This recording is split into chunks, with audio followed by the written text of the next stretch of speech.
I'm Gail Cedarberg, and I'm calling the Environmental Committee meeting to order today on October 14th, 2025. Thank you all for coming today. We're going to start out our meeting today by, I'll go ahead and read the Dakota Land, Water, and People Acknowledgment. It's the first thing on our agenda. The Metropolitan Council acknowledges that the land we currently call Minnesota, and specifically the seven-county region, is the ancestral homeland of the Dakota Oyate, who are present and active contributors to our thriving region. As part of the Metropolitan Council's commitment to address the unresolved legacy of genocide, dispossession, and settler colonialism, and the fact that government institutions, including the Metropolitan Council, benefited economically, politically, and institutionally after the forcible removal of the Dakota Oyate, the Metropolitan Council is dedicated to instilling land, water, and people commitments in regional policy. These commitments support the Dakota Oyate, the 11 federally recognized tribes in Minnesota, Ho-Chunk Nation, and the American Indian communities, representing over 150 diverse tribal nations that call the seven-county region home. So we'll go ahead and approve the agenda. We've received the agenda. Any additions or comments? Seeing none, without objection, the agenda is approved. Approval of the minutes from the last meeting. Any edits or changes to the draft minutes? Seeing none, I entertain a motion to approve. So moved. Second. Moved by Councilmember Morales, seconded by, is that Dr. Carter? Can tell. Any further discussion? Seeing none, all those in favor say aye. Aye. All opposed say no. That passes unanimously. Next is consent business. We don't have any at this time, so we will move on to our non-consent business. We have two items on the non-consent business today. The first item is item 2025-265, Programmable Logic Controller Procurement, -25P004. And we're going to have a presentation by Mark Lundgren today. So welcome.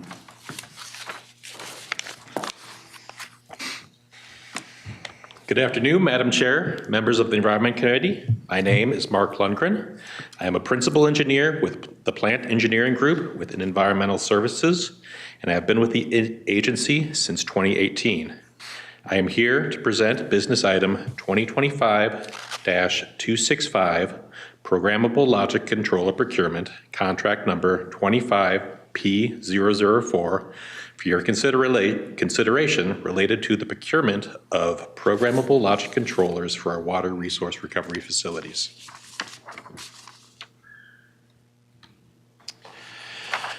As background, programmable logic controllers, or PLCs, are specialized digital computers used in industrial settings for the automation and control of equipment and machinery. In our wastewater system, they are used to control the timing and operation of all manner of process equipment, from influence screens and pump stations to chemical dosing and UV disinfection equipment. The PLCs that are currently used in our water resource recovery facilities have been in place for 15 to 20 years in many cases. The expected lifespan of PLCs is 15 years or less. The purpose of our current project is to switch out approximately 150 outdated PLC units in a 5-year period. As we replace the old PLCs, we create a spare part inventory that is used to keep the system operational until the full replacement program can be completed. The current replacement project started in 2023 and has been running smoothly. Between 2023 and 2024, we purchased parts for 96 PLCs. These PLCs are being installed at the St. Croix Valley, Eagles Point, East Bethel, Seneca, Empire, and Metropolitan Water Resource Recovery facilities. The procurement before you today will be the last major procurement of this PLC replacement project. It will purchase the parts to replace the last 59 PLCs that are needed to complete the planned refresh. These PLC parts will go to the Metropolitan and Blue Lake Water Resource Recovery facilities. To date, 46 PLCs, or approximately 25% of the total planned replacements, have been installed. Now, to briefly summarize the solicitation process that took place for this procurement. The invitation for bid was issued by the Metropolitan Council Procurement Department on August 14th, 2025. Upon review of the project scope by the Office of Equity and Equal Opportunity, no Metropolitan Council underutilized business goal was set. One bid was received on September 17th, 2025 from Border States Industries, Inc. Because there was only one bid, an adequate competition determination was completed by the procurement department. It was determined that this procurement was competed through an open solicitation with no indication of restrictive specifications or requirements. Therefore, Border States Industries Incorporated was found to be the lowest responsive bidder with a price of $1,024,667.89. Border States Industries Incorporated is recommended for the award of this contract. Therefore, our proposed action is that the Metropolitan Council authorize its regional administrator to award and execute contract 25P004 with Border States Industries Incorporated to provide programmable logic controller components for environmental services water resource recovery facilities in an amount not to exceed $1,024,667.89. Madam Chair and members of the Environment Committee, thank you so much for your time and consideration of our action today. I'd be happy to take any questions. Any questions? Councilmember Lindstrom? Thank you. I'm just curious if Border States was the recipient of the contracts from the previous years, or also related to that, any insight onto why there was only one bidder on this project?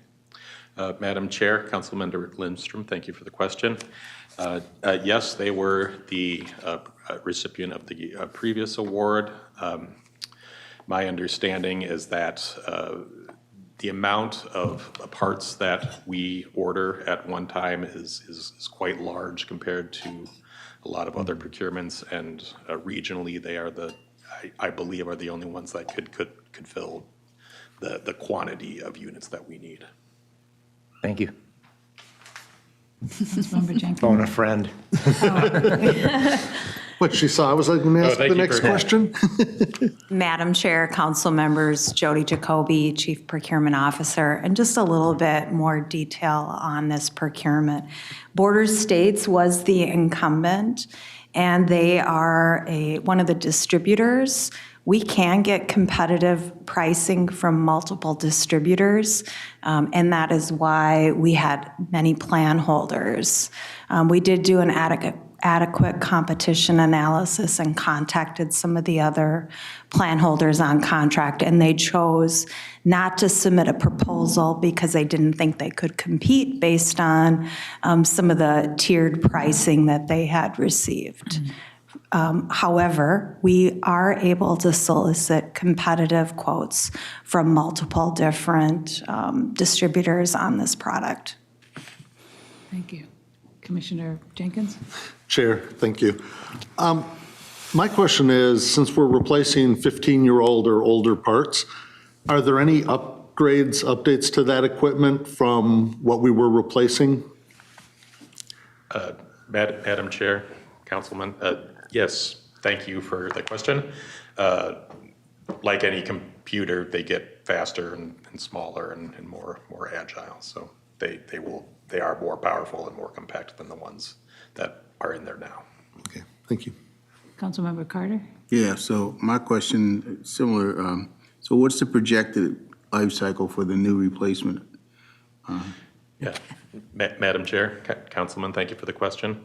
But they will last another 15 years before our next planned replacement. Okay.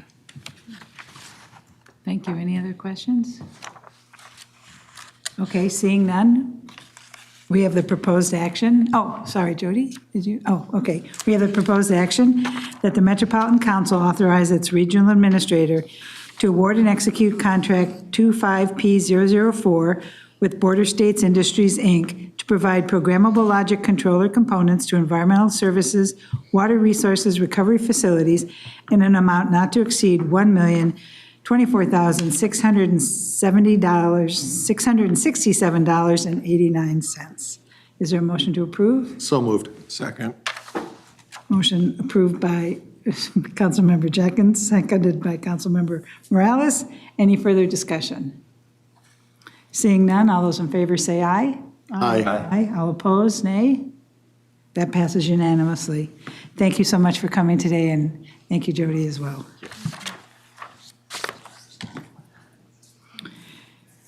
Our second non-consent business item is item number 2025-266, high-strength waste hauling, contract 25P064. And Heidi Hatter is here with us today, and thank you so much for coming. Thank you. Good afternoon, Madam Chair and members of the Environment Committee. My name is Heidi Hutter. I'm an assistant manager in the Operational Services Plant Engineering Group. This afternoon, I will be presenting business item 2025-266 for high-strength waste hauling. The Metropolitan Council high-strength waste hauling services are required by a 10-year agreement that we have with Kemp's LLC through the Industrial Pretreatment Services Contract, which was executed in 2018. The Kemp's facility in Farmington produces cottage cheese. Whey is a high-carbon byproduct of that process, which increases biogas production when it is digested at a water resource recovery facility. At Empire, that biogas is used as fuel for boilers, which produce heat for on-site use, and that in turn reduces our natural gas purchased. A current project is constructing a combined heat and power system that will be used that will use the biogas as fuel to produce both heat and electricity for on-site use. This contract provides us with hauling services to haul up to 70,000 gallons per week of that whey retentate from Kemp's to either our Empire facility, which is 3 miles away, or to our Metro facility, which is 34 miles away. That high-strength waste is primarily going to be hauled to our Empire facility so we can beneficially use it on site. If we need to, we may request it be hauled to Metro where we have periods of maintenance or we need to control process performance at Empire. It's kind of like a safety. The hauler is also going to be responsible for management of storage volumes at Kemp's and at Empire, and they are also going to provide all the necessary labor and equipment that's needed to perform this work. So that would be items like vehicles and hoses, any connections, permitting tank cleaning, etc. This contract is going to provide those hauling services through 2028, which is consistent with the term of that separate agreement we have with Kemp's. So the services are lining up. The request for proposals was issued on June 3rd, 2025. The pre-proposal meeting was hosted by council staff on June 23rd, 2025. That meeting outlined the solicitation requirements, and it provided an opportunity for all potential proposers to hear about the work of the contract and to ask any questions they may have. The Office of Equity and Equal Opportunity thoroughly reviewed this procurement for Metropolitan Council underutilized business opportunities in accordance with federal and state laws and regulations, as well as contract specifications. Upon conclusion of OEEO's research and analysis, no MCUB goal was set. 3 proposals were received on July 8th, 2025, one from Bay West LLC, one from Rabine Agricultural Services, Inc., and one from Slomka's Back Truck Services, Inc. The evaluation panel consisted of 3 environmental services staff. The criteria that were used to evaluate the proposals were the quality of the proposal, the experience of the proposer, the qualifications of the proposer, and the price of the proposal. The evaluation panel did reach consensus that the proposal submitted by the Slomka Back Truck Services, Inc. provides the best overall value to the council. Therefore, it's staff recommendation that the Metropolitan Council authorize its regional administrator to award and execute Contract 25P064 with Schlamka's Vac Truck Services, Inc. for hauling high-strength waste from Kemp's LLC to either the Empire or the Metropolitan Water Resource Recovery Facility in an amount not to exceed $1,500,000. I'd be happy to take any questions. Councilmember Lindstrom. Just so I'm clear on this, Kemp pays us to manage the waste. Is that correct? No, it's not correct. Oh, okay. Thanks, yeah. It's an interesting agreement that we Yeah. have with them. So they used to discharge this to the sewer system, and Yeah. it came directly to our treatment plant at the head of the plant. And because it's high carbon, high value, it costs us money to treat, and it takes up capacity within our system. There's a better point that we can add that to our plant that's beneficial for both us and them, and that's our digesters. So that's where we make biogas directly. So by taking that waste and putting it where we want it to, we're better able to manage the energy flow of that plant. So we have a benefit, and so did they. They got a reduced strength charge, and we got more biogas and lower energy bills. Seems like a win-win to me. So the question I have, is it kind of a net out then? Are we kind of neutral on the finances of this, or are we by the? Yeah, it's a good question. We evaluate these things on business case, so we do look at the financial condition before we enter into an agreement like this. And it was financially advantageous for us to enter into this agreement and operate this way. Perfect. Any other, Councilmember Jenkins? Thank you. So is this a new process, or is this a renewal of something we've been doing for some time now? Yes, this is a renewal of something we've been doing since 2018. So this will be the third contract and the last one that lines up with our 10-year agreement with Kemp's. Councilmember Carter? Yeah, and the whey retinate, that's a powder, isn't it? Or is it a liquid? I'm sorry, say again? It's a powder. No, it's a liquid. It's a liquid? So it kind of Okay. looks like beer is the best comparison. It looks like a very frothy beer. Okay. Who knew cottage Doesn't- cheese was Because I so saw the exciting? vacuum. Okay. Doesn't taste like beer, though, I imagine. Definitely. Or smell like it. It'll smell like it, yeah. Any other comments or questions from anybody? Seeing none, we have the proposed action that the Metropolitan Council authorize its regional administrator to negotiate and execute contract 25P064 with Schlamka's Vac Truck Services, Inc. for hauling high-strength waste from Kemp's LLC to either the Empire or the Metropolitan Water Resources Recovery Facility in an amount not to exceed $1.5 million. Do I have a motion to approve? Move approval. Second. Moved by Councilmember Wolf, seconded by Councilmember Morales. Any further discussion? Seeing none, all those in favor say aye. Aye. Aye. Opposed? That passes unanimously. Thank you so much, Heidi, for coming today. Thank you. Interesting. That ends our non-consent business, and we have our information today, and we're going to have a presentation by Kyle Colvin on the regional system capacity planning. And thank you so much for moving the presentation to today. There's a lot of great information in here, and I think we can, give the presentation its due and our full attention. So thank you so much. Okay. Well, thank you for the opportunity for accommodating me for coming back. So I do appreciate that, Madam Chair. For the record, my name is Kyle Colvin. I am the manager of the Wastewater Planning and Community Programs Group. That is a group within the Environmental Services Planning Department, who is headed by Sam Paskey. Today's presentation was actually requested a number of weeks ago by a committee member at the time when the condition assessment presentation was also requested.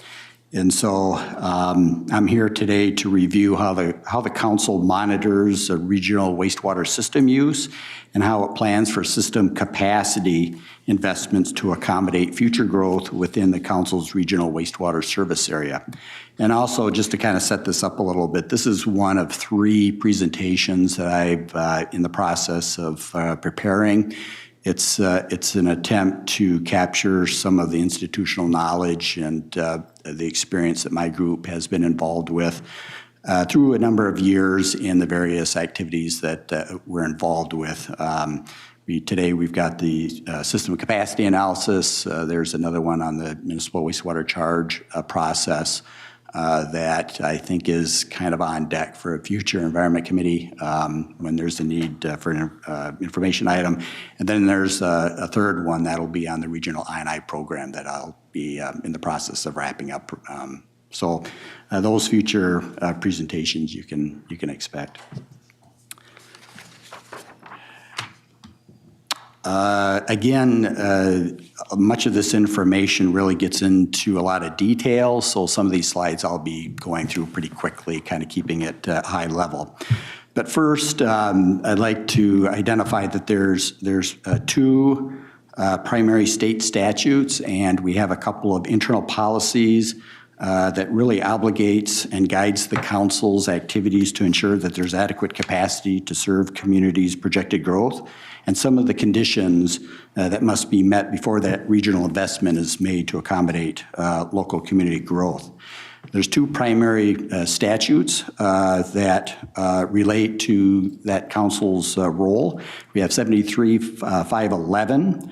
That requires the council to develop a regional wastewater system plan. That plan outlines the responsibility of the council for the collection, treatment, and disposal of sewage in the metropolitan area. And it also includes future projects to accommodate regional growth and regulatory treatment improvement requirements. It authorizes the council to construct, equip, and operate and maintain all interceptor and treatment works needed to implement that plan. And then State Statute 73-513 requires each local community to adopt a similar plan related to wastewater services, and to coordinate that plan with the council's system plan. Those local plans are reviewed and approved by the council through a separate action. The council policy obligates the provision of local service if the request for said service is consistent with the regional system plan and the local's community approved sewer plan. The request for additional service must be made through a formal comprehensive plan submitted to the council. The council doesn't respond to a simple correspondence requesting service. It actually statutorily has to come in through a formal update to the wastewater plan.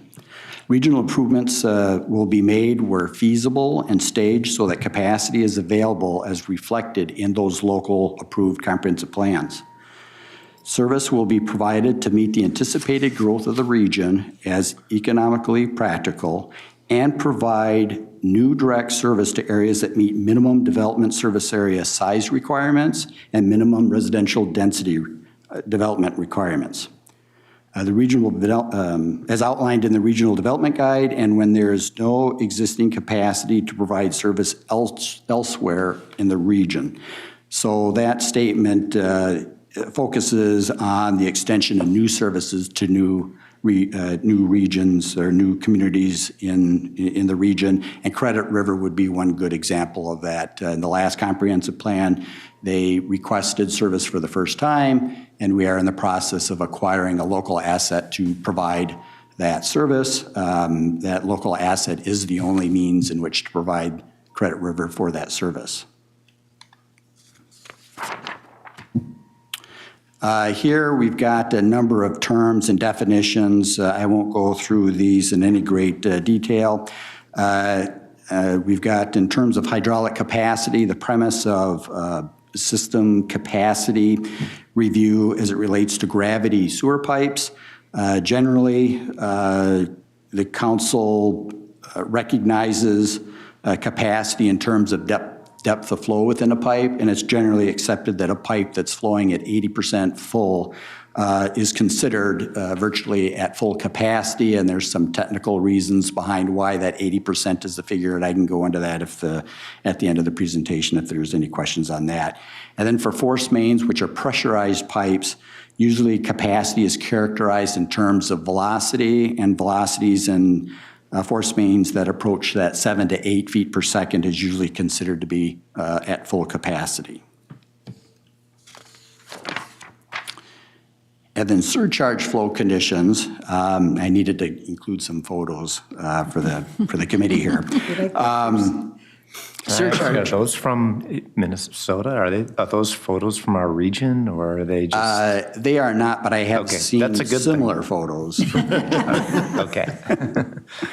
So, so surcharge flow conditions occur when the hydraulic capacity of a pipe has been exceeded and flow within the system builds up in terms of elevation, and this elevation is referred to in the profession as head. If this buildup of flow continues to increase in the system, wastewater can spill out of manhole structures or can back up into lower elevation connections such as basements. Surcharge conditions in a gravity pipe can increase pressure within that pipe system. And if that pipe system is not specifically designated for pressurized flow, it can cause structural damage to structures and pipes that can lead to catastrophic failures and collapses. The council has a policy on excessive I&I. It states that regional capacity investments will not be made to accommodate excessive amounts of I&I. It states that the council will limit expansion of wastewater services within communities where excessive I&I is present, and that the council will work with communities to investigate and reduce excess amounts of I&I. And that assistance can be through data sharing. The council has metered flow data through its permanent metering system, temporary metering system. I'll get into that a little bit. We can provide technical assistance, share our knowledge and experience and what other communities have done to mitigate excess I&I and sharing those success stories with other communities. And we also provide I&I grants for public infrastructure improvements. And then also last year, the council initiated a private property I&I grant program. So we assist in financially by implementing grants from the state, and then also administering plants that are funded through our revenues. If a community continuously fails to meet their I&I reduction goal or refuses to work toward reducing their peak wet weather-related flow, the council may implement a demand charge. And a demand charge is collected by the council that'll be used to make necessary improvements, which is usually in terms of storage, store the excess amounts of that flow so that at a later time it can be discharged during lower daily flow rates. And the goal of that would be to get that wet weather-related peak flow down to the acceptable levels that are through a pre-established process, which I'll also go into a little bit later. Just some basic premise behind the design of hydraulic pipe capacity. We use or utilize average daily flow estimate and apply a flow variation factor, or also known as a peak flow factor, to estimate what the corresponding peak hourly flow value would be for a corresponding average daily flow. This peak hourly flow factor includes reasonable amounts of I&I within the system, and the current peak flow factors were developed in the 1970s for the metro area and has been the basis for the original design of the system since then.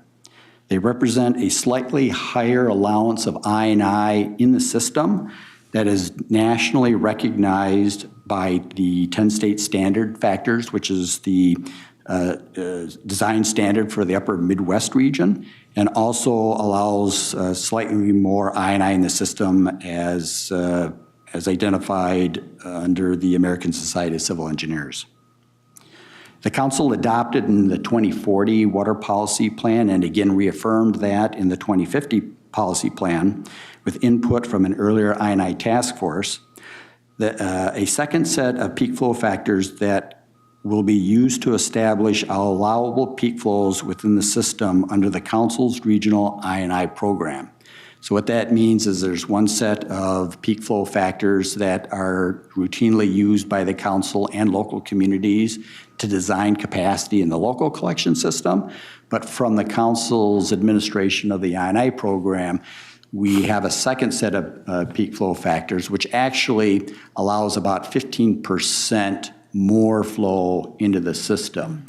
And the reason for the second set of program values is it's a way to acknowledge that over the last 20, 30 years, there has been a continual reduction in base flow, greater than 15%, which can be attributable to the I&I mitigation efforts by the local communities and also water conservation fixtures that have becoming more and more prevalent in the system as the system expands. These program peak flow factors are reevaluated from time to time to ensure that this 15% of additional wet weather related flow doesn't utilize the reserve capacity to the point where it becomes problematic. In the most current policy plan, we have again proposed using those same factors. There's still sufficient enough reserve capacity to allow this temporary, if you will, wet weather usage of that reserve capacity. Depending on where the growth occurs in the region, the council may serve that future growth in the regional system. Growth might be located in areas outside of the regional service area, and therefore that growth might be served through local wastewater treatment facilities. There are 13 rural centers that own and operate their own wastewater treatment system. Or growth may be accommodated through the use of individual septic treatment systems or ISTS systems if they are located outside of the regional service area or the local community service area. And then depending on where those service needs are, the council will either plan for additional regional capacity to accommodate that growth if it's necessary, or if this growth is to occur in local community treatment plant service areas, we review those local plans and confirm that the local community has either confirmed that they have adequate capacity for the next 20 years worth of growth, or if they do not, we confirm that they have identified the need for a system capacity enhancement and outline and include the plan for making those improvements so that they can accommodate the projected growth within that community. And then there are also other considerations when it comes to capacity that we look at. They're generally non-hydraulic flow related. These would include liquid waste and septage hauling receiving stations and vector waste receiving facilities as well. This map here depicts the long-term regional wastewater service area and identifies the 2050 service area, or what's also commonly referred to as the MUSA. And it is included in the 2050 Water Policy Plan. It was generated using the collective local community 2040 comprehensive plan update information, meaning that we took all the 2040 plans and redefined what that 2040 service area was through those local approved plans. The council, community development, confirmed that there was adequate undeveloped lands within the 2040 service area to accommodate the anticipated 2050 growth forecasts, generally speaking.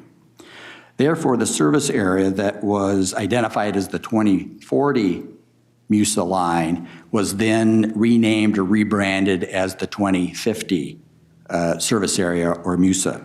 It'll now be up to local communities to request changes to those boundaries in their 2050 comprehensive sewer updates. The map depicts service areas as dark shaded areas on the map. The lighter shaded areas are identifying areas of the region post-2050 that could be served Through the regional system, those light shaded areas or the total areas corresponds to the ultimate wastewater treatment capacity that each facility could accommodate based on full built out of the existing plant site or on additional adjacent lands that have been identified as possible expansion areas. It also assumes current regulatory treatment standards and technologies for treating wastewater. We confirm existing flow by using the council's extensive existing permanent flow meter system. We collect data routinely. There are 231 dedicated permanent meters in our system, and they provide comprehensive coverage of the area that we serve. The available data set for these facilities go all the way back to the 1990s and reflect a high confidence in the accuracy and quality of the data. However, they are fixed within the system and they don't lend themselves for any kind of portability. We can't simply pick them up and move them to a different location. However, the council does have available a stock of temporary meters. We have either through stock or through the ability of hiring consultants that may have their own equipment. And this temporary metering equipment can be used to capture short-term data to evaluate existing system flow. And these are usually used in those areas where the permanent meters don't provide enough granularity. On a smaller part of the system, we can go out and temporarily collect data to get a better understanding of maybe a sub area of the permanent meter shed service area. The data collected through these temporary meters, however, are generally shorter in nature and carry a lesser degree of data quality confidence, but they are used as a tool. This map here identifies that since 2019, we had 34 individual temporary metering sites scattered throughout the region to assist us in our system capacity analysis. We've utilized many more temporary meters, but generally related to our cost allocation process.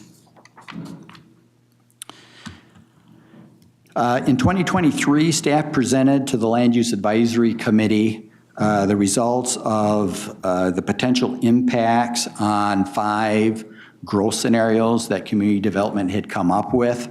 Those 5 scenarios assumed a high level of growth, but concentrated within the core area of the metro area.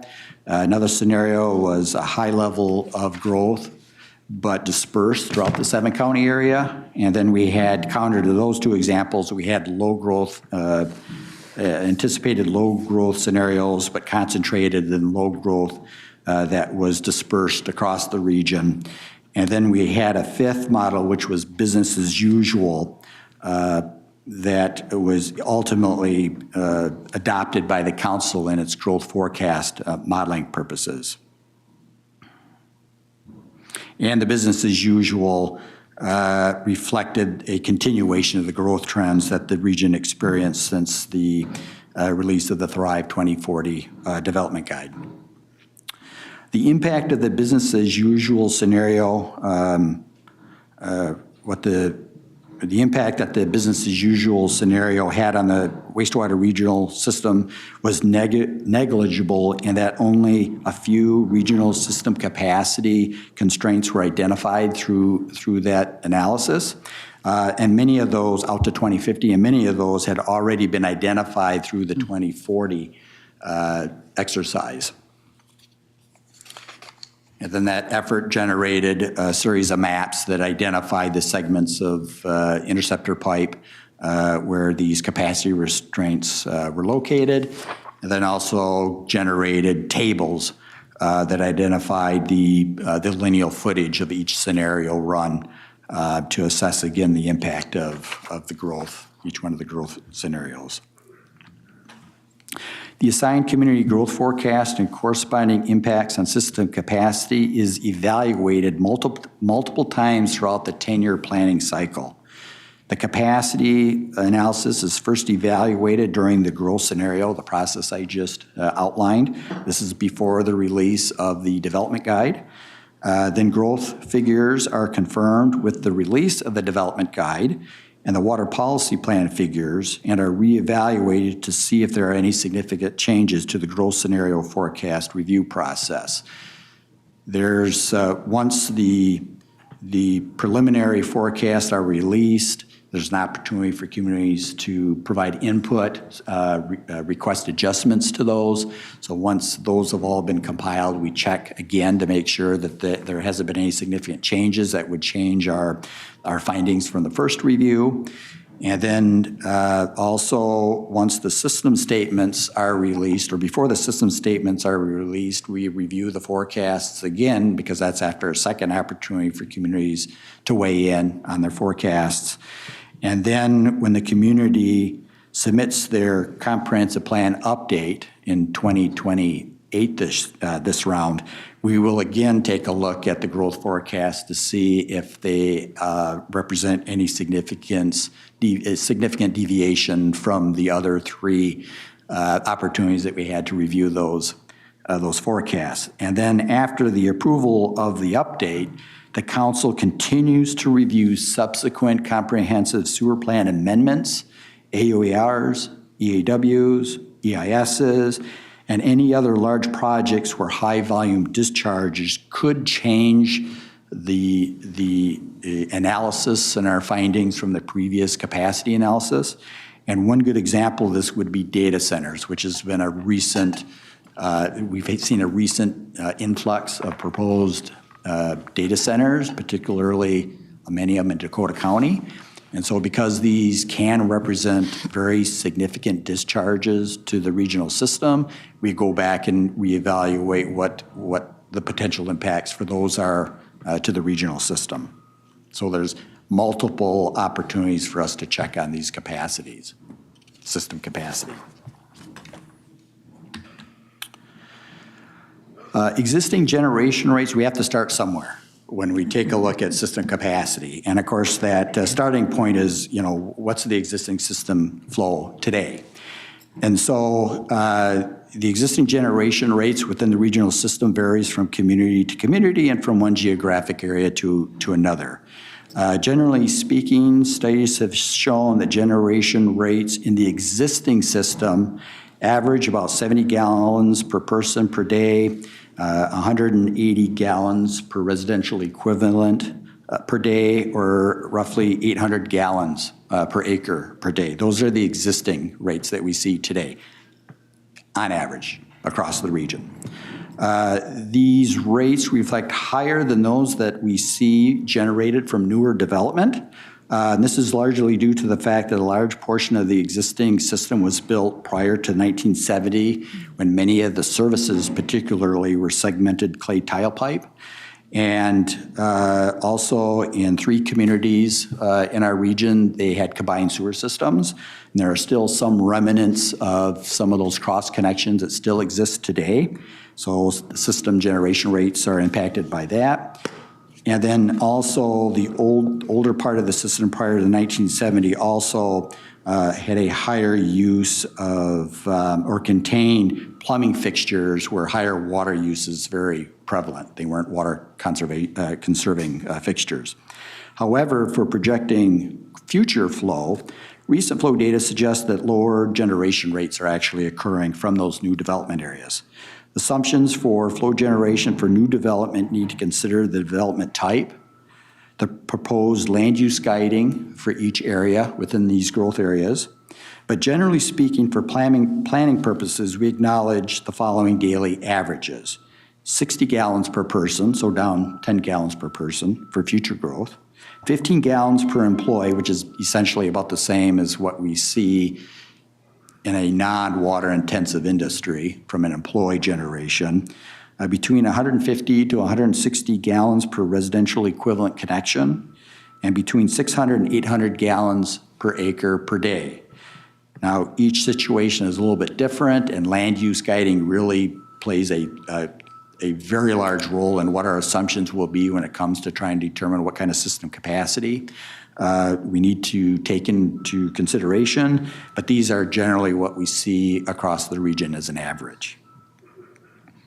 The fact that we see the reduction from what we see today to what we're projecting reflect the progress in I&I mitigation efforts, the fact that we have construction materials that utilize tighter gasketed joints, less impact on infiltration, new construction techniques, and again, the more prevalent use of water, low water use plumbing fixtures.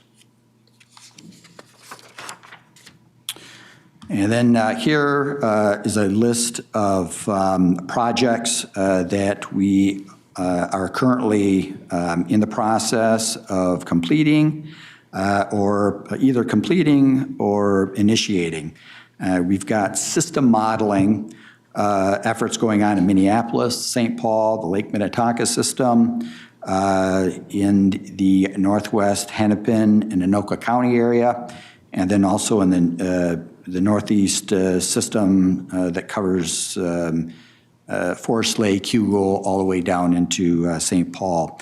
We also have a number of very specific focused project area modeling activities going on. We've got the Woan Interceptor 1WO500 in Woodbury. We've got the Riverview Siphon effort going on, which serves the West Side Flats area here just south of the river here in downtown St. Paul. We also have a system that's not listed on here, but also we're working on a model for the L63 system, which provides service to Medina, Loretto, and Independence in the future. Projects that were identified as needing some kind of capacity improvement.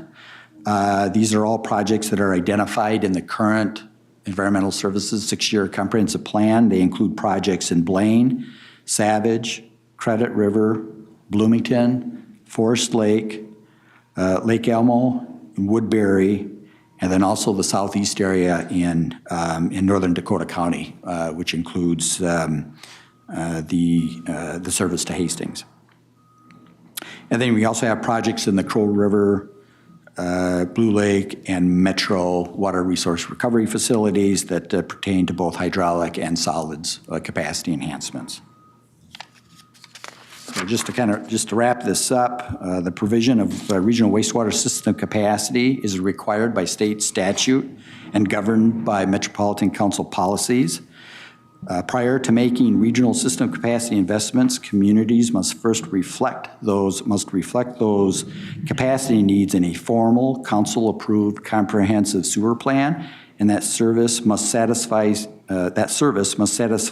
certain requirements related to service area size. 1,000 developable acres is required before new service will be extended, and also needs to guide residential densities at minimum densities as defined in the Regional Development Guide before that capacity is made available. The level of service is based on Metropolitan Council assignments to Metropolitan Council forecast assignments to communities in the Development Guide, and then reconfirmed through official submittal and approval of the local comprehensive plans. Capacity for excess I&A will not be made available, and if peak flows exceeds programmatic assigned thresholds, the community will be required to identify projects and reduce excess I&I from entering the local system. And the Metropolitan Council will make regional wastewater infrastructure investments to meet the anticipated growth within the region and time those improvements and associated capacity when they're needed. And then with that, I can take any questions. Councilmember Lindstrom? Thanks, great presentation. Going back to the beginning when you were talking about I&I, I'm curious if in recent memory we have informed a community that we would not allow wastewater expansion within that community because they have excessive I&I. Right now, that's number one. And then number two, I'm curious how many, if any, cities are being levied or leveled demand charges right now. Not that many, I don't think. Yeah, zero. Yeah, That's what I zero. thought. So you Yeah. mentioned that, but I didn't think we were doing that for any communities right now. But what about the first point about the expansion of wastewater, but they already have an I&I issue? Sure. Yeah, Madam Chair and Councilmember Lindstrom, members of the committee. We have not limited any growth per se to a community as it due to excess I&I coming into the system. It even predates the start of the I&I program back in 2004. We had a situation up in Forest Lake and Hugo where we had a lift station that during a wet weather cycle and wet weather storm events, our lift station was unable to keep up with the flow it was receiving from those two, predominantly those two upstream communities, to the point where backups, they hadn't occurred, but through monitoring of the system and wet well elevations, we were very close to backing up flow. And we did talk about implementing a moratorium, which, as you can imagine, gained a lot of attention. Mm-hmm. And the local communities, those two communities did go out and investigate the system. And it took some time, but they did identify an actual direct connection to one of the lakes out there to a sanitary system. Not a structure that was susceptible to flooding, but an actual outlet pipe from the lake coming into the system.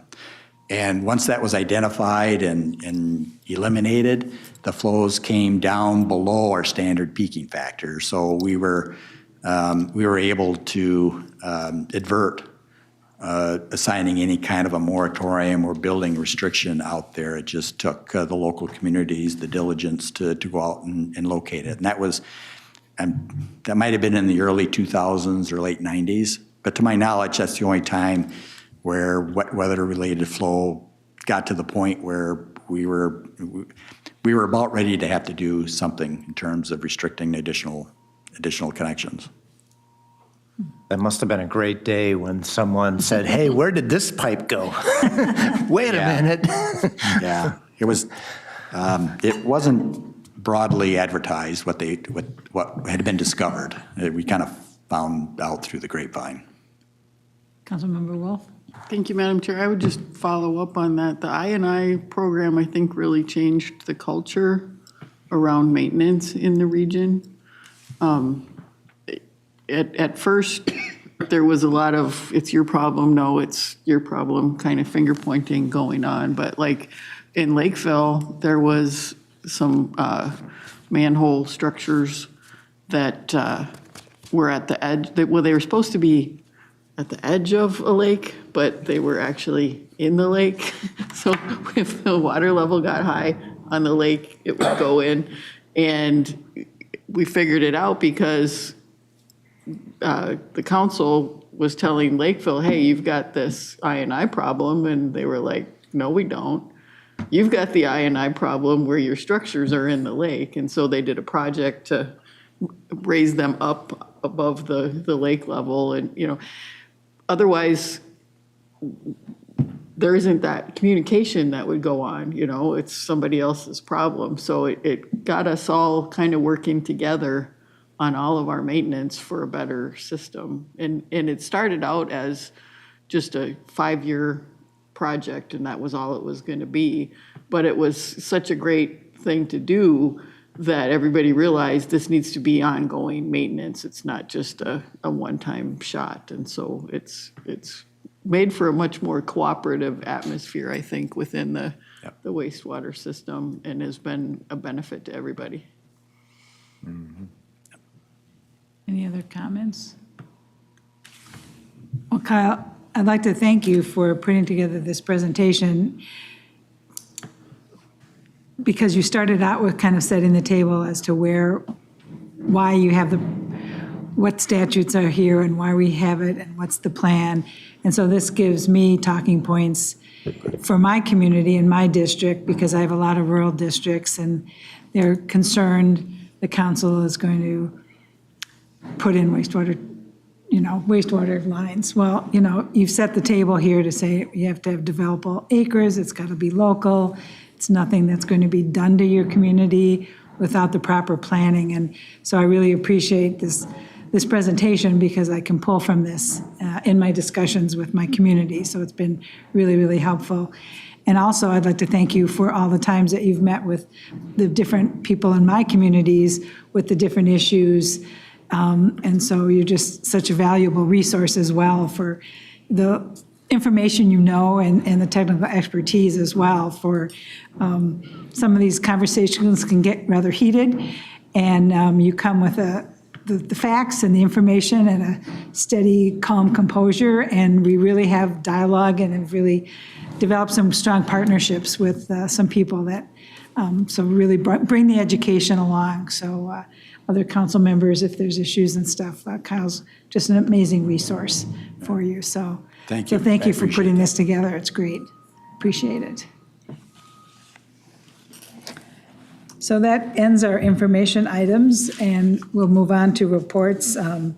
I do not have any comments. Do any committee members have any reports, anything they've attended or wanted to share, or any other presentations they'd like to see, information? Nope. General Manager?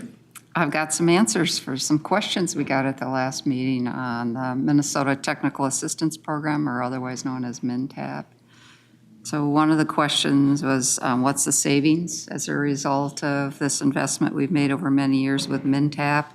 We reached out to the U, they did some estimating, and we're just under 1.5 billion gallons of saved water. So that's a pretty good guesstimate, I think, given the spreadsheets they put together and what their assumptions were, so I don't think it's too far out of line from reality.